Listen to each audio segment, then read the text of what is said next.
She'd been working in one of our machine shops for over a year. She was working too. In fact, the foreman there told me that she's ready to promote her into what we call a leading operator.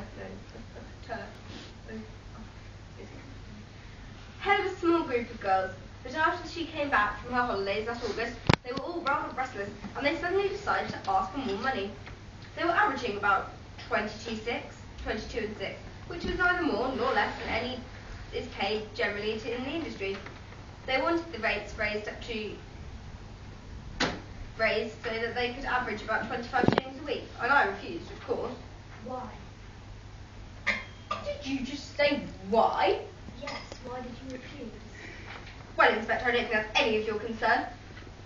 How I choose to run my business, is it now? It might be, you know. I don't like your tone. I'm sorry, but you asked me a question.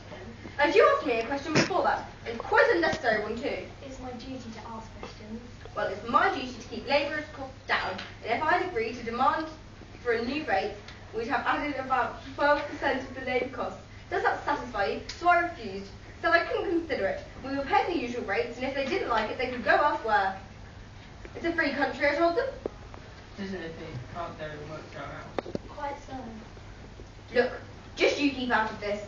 You haven't even started in the works then, when this all happened. So they went on strike. That didn't last long, of course. I think it was just after the holidays.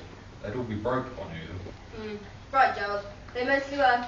And so the strike, after a week or two, pitful affair. Well, we let them all come back, at the old rate, except for 4 or 5 of the ringleaders who'd started the trouble.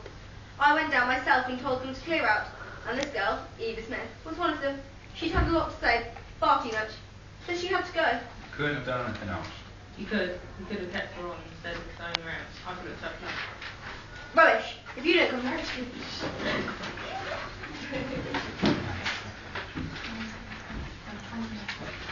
Good evening, Inspector. Good evening.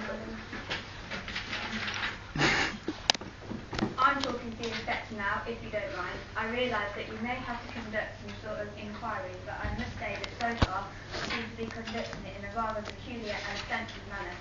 You know, of course, that my husband is still there, and it is